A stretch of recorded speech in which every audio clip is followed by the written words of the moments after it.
This is Gardening in America, and I'm Ed Hume.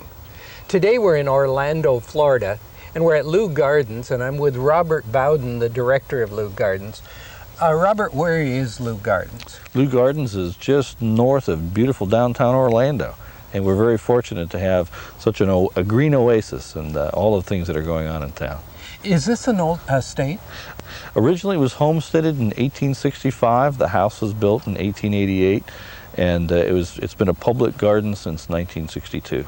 You know, as we toured the garden, there's so many outstanding features. I think you're really probably best known maybe for your camellias? Yeah, it's the largest camellia collection in eastern North America, but there's other things as well. Best known for our camellias, probably. Yeah, and when's the best time of the year then to enjoy the camellias here? Well, the fragrant camellias bloom October, November, December, but our largest portion of the collection is the japonicas, and they bloom primarily January through March. You know, I think it's interesting for the homeowner to know that flowers that appear in the winter usually have intense fragrance because it's to draw insects, isn't it, for That's pollination correct. purposes. Mm-hmm. So that's a great benefit in enjoying the winter camellias. Also, you have a great area here of roses and annuals. It's the largest formal rose garden in Florida, and we have a nice annual garden as well where we trial a lot of new and interesting annuals for the homeowners and the professionals in Central Florida to see. Oh yeah, and tell us a little bit about the clock. Well, the floral clock is wonderful, and lucky for us, of course, it keeps good time, but it's transplanted and planted with wonderful annuals 4 or 5 times a year. And you have also an herb garden here? We have an herb garden that sort of transitions into a butterfly garden as well, so butterflies and hummingbirds also. Robert, this is a great education garden then too. It's a wonderful educational opportunity. It's a tremendous resource. It's one of the finest collections of a wide variety of both temperate and tropical plants in Central Florida, and a great botanical library as well where people can come and learn more about plants. So homeowners, professionals, people interested in plants, it's sort of a haven for them. Yeah. And you've done a magnificent job of labeling the plants as well. Thank you. Our record specialist will be delighted to hear that. It takes a lot of work, and it's really important because if there's nothing more frustrating as a gardener like you and I to go into a place and look for a plant and say, gosh, you know, that's a wonderful plant, I really need to have that, and then not have a label on it. It's really frustrating. When's the best time to visit the garden? There's no bad time, quite honestly. We're best known for our camellias, so January through March is a wonderful time. But here in Central Florida, our roses bloom year-round. We have annuals blooming year-round. The butterfly garden is incredible, 12 months a year. Is there an admission fee? It's a nominal admission fee, so don't worry about that. Thanks for sharing the gardens with us. Thank you for coming. You bet.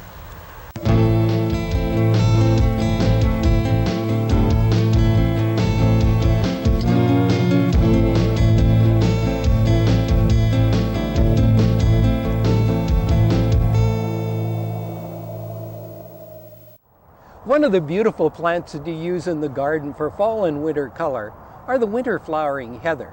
Now that's kind of misleading, winter flowering heather, because actually you can see they're coming into bloom already. This is a variety called King George, and it'll flower for probably at least 4 months. But take a look at the plant behind me here. This plant has been in the garden for several years. It's a single plant. It's so large I can't even reach across it.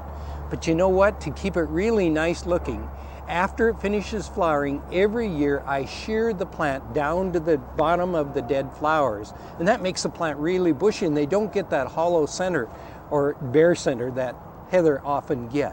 Now, there are several varieties. This one flowers, mine here in the garden, is a variety called Mediterranean Hybrid, and it flowers for about 6 months. It'll flower right up until May. Now, this is a variety, and look at the beautiful foliage on it and the flower combined. This is a variety called Kramer's Red. It's very, very attractive. And the foliage color, I think, is very attractive as well. This is a variety right here that is called December Red, but you'll notice it's not red at all. It is pink instead. The pink flowers are very attractive, and it's a good flowering variety. And then back here in the background is a variety called Mediterranean White. Now, this is a cousin, I guess, to the one that I have in the garden, only it's white flowering. And you'll notice here a couple things. Small size and gallon size, and then you can usually at your nursery or garden center even get larger plants. So it depends upon what your budget is or how much of a display you want to make from the beginning. I like to use them in groups of 3. Plant them in well-drained soil and plant them right at ground level. But the winter flowering heather, as you can see, come in a wide range of colors. They provide lots of color for a long period in the garden, and they're available right now at your local nursery or garden center, and now's the time when they're in bloom to purchase them.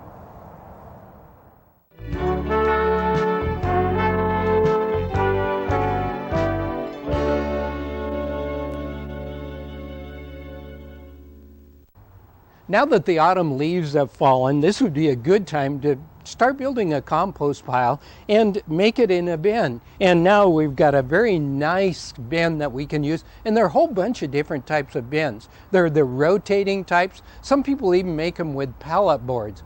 Wherever you put the compost pile, though, put it out of sight for appearance sake. Now, you'll notice here that we have browns and greens. That's what's really important in building a compost pile. So I'll add them to the compost. Some of the coarse leaves, like viburnums and walnuts, or in this case rhododendrons, if you're going to add them to the compost pile, either run them through a shredder or really kind of very finely cut them up. That's really important. But then they can be added to the compost pile. I would avoid putting in anything that's diseased or anything like this that's really large. You know, there's a good chance that they're just going to go right into the garden with the old seeds and the whole work. And speaking of seeds, there are some seeds, you know, we want to avoid putting these in the compost pile. Let's send them away with the garbage man instead. Remember, any of the things that we add to the compost, we are recycling and actually creating good organic humus for next use in next year's garden. That's really important.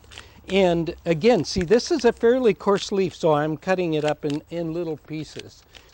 Now, what we want to do is, once we get that done, we actually want to go in and turn the compost and mix it up.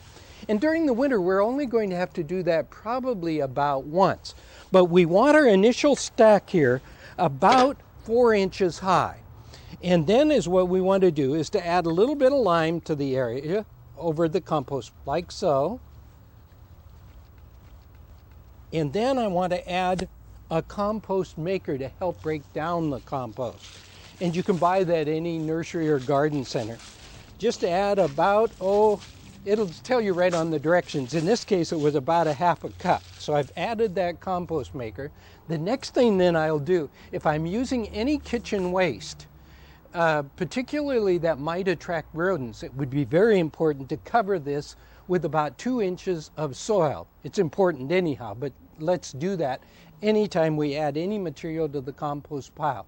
And leave the top layer of the compost pile concave so that it collects water. That's really important. This is a great unit because it not only has air, but it allows for rainwater to get into the compost pile. Great time though. Gather those leaves and grass clippings and start that compost.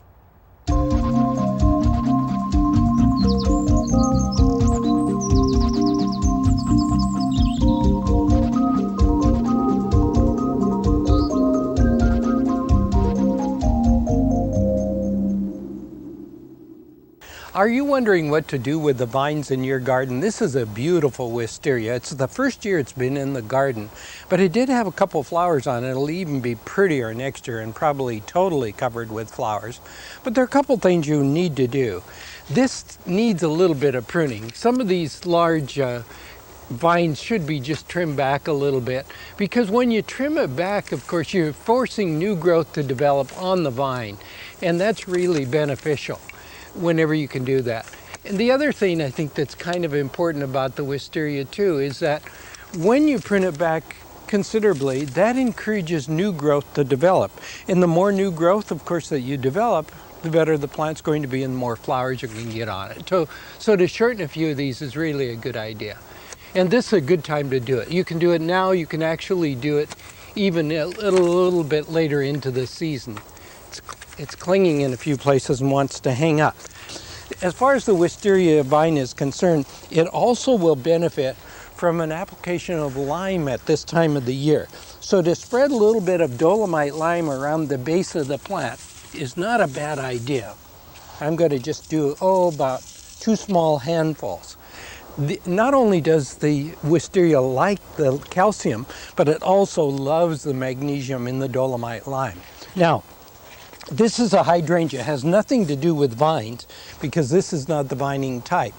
But if we wanted to keep the flowers on this pink, then we'd also spread a little bit of lime around the base of it. And since it's here, I'll show you how to do that. Okay, now let's move over here. This is really a little bit of a difficult subject to talk about because this varies so much. These are 2 different varieties of clematis. This is the evergreen one, and this is the deciduous one. Normally, during the fall or the winter, we would prune the deciduous type back to waist high or even a little bit lower. This one we will not prune because of the variety. This is Montana Rubens, and it flowers in March or early April. And if I was to cut it back at waist high now, we'd be cutting off the flowers. So keep this in mind. Any of the clematis or clematis, and you may pronounce it either way, that flower before June, you don't prune until after they finish flowering. But 90% or 95% of them bloom in June or later, and they are pruned then now at waist high. And also the evergreen, don't prune them until after they finish flowering because they generally flower in February. Both vines, once again, will benefit from an application of lime around the base of them. Really important because they do like the calcium. And if you give the vines that kind of attention, you have great vines in the garden next year.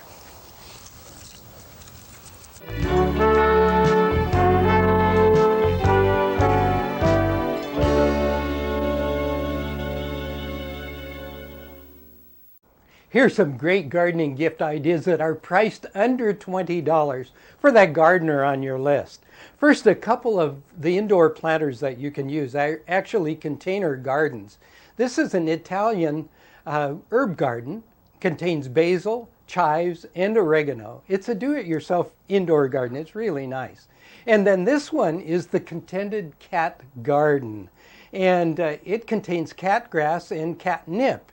And the catgrass has enzymes in it which are great for a digestive system of the cats instead of the lawn outside. And then here are a couple really nice bulb projects that are very reasonable in price. Both of these containers, as you can see, they contain the actual glass and then the bulbs. One of them is a hyacinth and the other one is crocus. And it's a great do-it-yourself project for the home gardener. And then here are some great gloves. This is one that you use for anything that has to do with working out in the water or rain. Anything that's wet. I have a pair and absolutely love them. They are a good all-purpose glove. This one is also very good. This is a combination of work gloves that has fabric in it, so it breathes. It's really a waterproof, but at the same time a breathable glove. Really very handy. And look here. Here's something totally different. This actually has a suction cup on it and can fit on a window, and you can start cuttings in it. What a nice idea. And it's priced only around $6 or $7. It's very, very reasonable. So what a nice way to put it in one of the windows and start your own cuttings. And oh wow, you've got to see this. I'll turn it around so you can see the backside because it has a magnet on it. It's a beautiful refrigerator vase, which could also be used on file cabinets or anything of that nature. But it's a vase, so you can really liven up those areas, something tremendously. And it's very reasonably priced as well.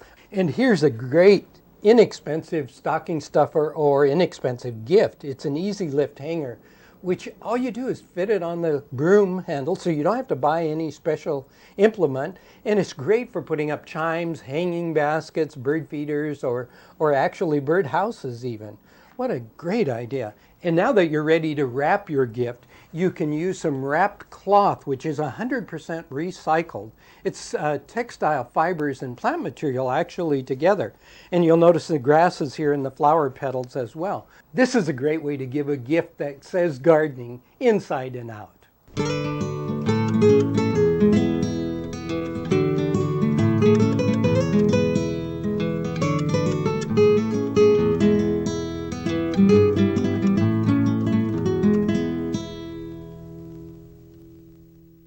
It's time to give some attention to pruning the roses in your garden.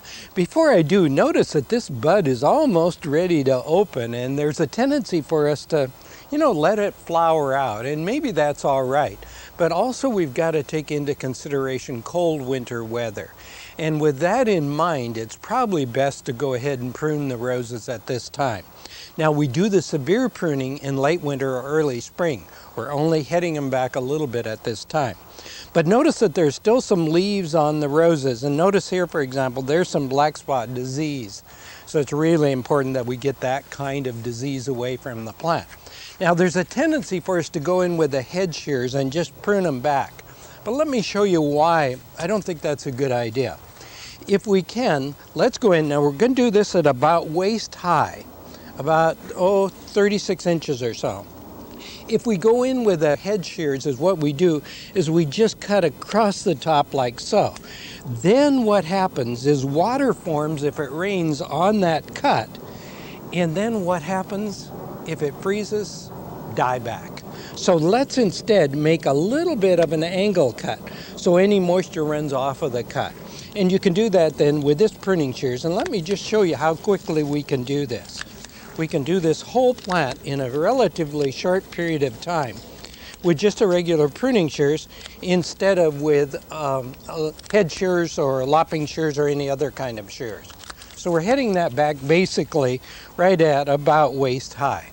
Now notice one other thing. There's still a few leaves here. Make sure you pick them off. Get them away because we don't want to take any chance of overwintering of the diseases on the plant. Now also, let's go down here. This doesn't have to do with pruning, but let's get those rose leaves that have fallen to the ground away from the plant. And the main reason is, once again, and we don't want to compost them, we want to get rid of them completely, is that they are maybe covered with insects, but we know they have disease. We know they have the black spot on them. So let's get them away completely. And then is what I'm going to do here as well, is I'm going to give this some mulching protection for winter. And in this case, I'm going to use bark. But you could also use straw, or you could use sawdust, anything of that nature. And here's basically what we're going to do. I need a little bit more. We're going to mound that about 6 inches to 12 inches in height. Whoops, there it is. Like so. And that will give some protection on the lower portions of those canes. Now's a really good time to give your roses a little care so they'll survive the winter.